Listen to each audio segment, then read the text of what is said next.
What's up, everybody? My name is Gavin Davis. I'm AJ Bartlett, and welcome to A Point Further Review. Today, we're going to be talking about T.I.'s new album, Trouble Man, Heavy is the Head.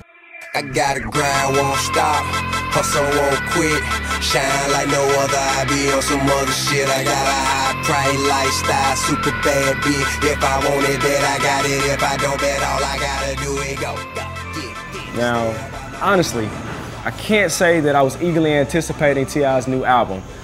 It's just that the subject matter kind of isn't really different from a lot of the stuff that we've been currently getting, but I will say that the image and appeal of new music from this artist has been noticeably affected with time.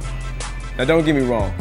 Any artist should feel free to continuously make music as long as he or she remains dedicated to the craft. But with this being T.I.'s potentially final foray into the rap game, I was definitely hoping for something a little more focused. The project kicks off with a nod to Marvin Gaye's soundtrack album, Trouble Man, where T.I. manages to align himself with the title character from the 1972 film and tells his side of the story with well-placed skits that pop up within the album. This body of work has a vintage style that's reminiscent of T.I.'s golden age. Songs like Trap Back Jumpin', Wild Side, and The Way We Ride definitely showcase that he still has a really great and keen ear for music, and his flow is still as sharp and apt as ever. The only setback is that it doesn't seem that his ability to cultivate a dope verse has matured. He's just gotten older. Overall, this is a solid album. It shows that he's still able to make good music even after being out of the game for 2 years now. He's obviously taken inspiration from his previous 2 jail terms to create the album. And it shows that he has accepted how the media has portrayed him and put it into an album. Now, this album shows growth within T.I. as a rapper. He's not someone known for having creative album covers, and for once he's done something that could grab the audience's attention by having an album cover that is unique and creative. With features from top newcomers A$AP Rocky and Meek Mill, he's able to connect with the current generation of listeners. And with features from Atlanta veterans Cee-lo and Andre 3000, they help him create the top 2 songs in the album, in my opinion.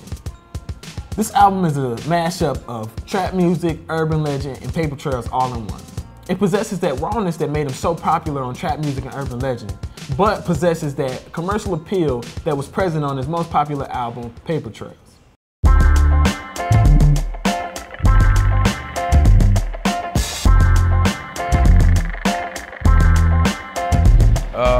First time I heard T.I. music was maybe about close to 10 years ago. I think the earliest I remember is like Rubber Band Man. I feel like his life is scripted now. T.I.'s not this old, I'm a thug T.I. anymore. He's a scripted guy, and you can see it in his music. I think T.I. went through a lot of trials and tribulations in his life. We all do. I'm quite sure he learned from it, Now, he's a family man, thinking more for his family than himself. As an artist, it affected him as his lyrics, I would say. I haven't heard a lot of his things after he got out, but to me, it seems like he tries to keep it on the street level as things that he went through. I don't think T.I. is a genuine artist anymore because he tries to fit in with, the music that people think is hot nowadays, and so it's just not the same. One of the highlights of this album is definitely the guest features. T.I. handpicked some of the most notable contemporary artists with A$AP Rocky and Meek Mills, and the song G Season definitely blows me away. The combination of old school and new school voices showcases that the caliber of lyricism hasn't changed with time. It's just that the same old voices that used to evoke that sense of nostalgia are coming from different characters. Now, I'm not blind to the fact that this is obviously a look at pop markets. And with songs like Ball, we can see that one of the album's main objectives is to stay relevant, but it works.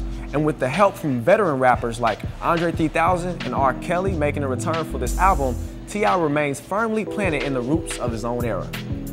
Songs like Trap Back Jumpin', Wild Side, Sorry, and Hello make the album for me. These are songs that I can listen to at any time throughout the day. What I love about the song Sorry is that it shows that though it's called Sorry, he has no apology. He has no regrets about the things that he's been through in his past, because everything that he's been through is relevant to who he is. He can't change that. Though this album does nothing major for the culture of hip-hop due to disposition of songs and to the fact that it doesn't provoke thought in any way, I still feel that it's a good album to listen to until another artist drops some music. Now the album does suffer for some typical lackluster for the ladies tracks and some braggadocious I'm richer than you stuff. And sometimes I found myself looking down the track list kind of being like, bruh, is this shit still going? But overall, if you're looking just for some music to listen to while you're riding in the car, Heavy Is the Head has you covered. And also some braggadocious I'm richer than you stuff, but it doesn't really seem to hurt anything. That telephone is a motherfucking Molly, I'm sweating. T.I.'s outlining himself as not a particular artist. I'm fucking up. He's just talking about the things that he's been through and the things that have made him who we are. Who we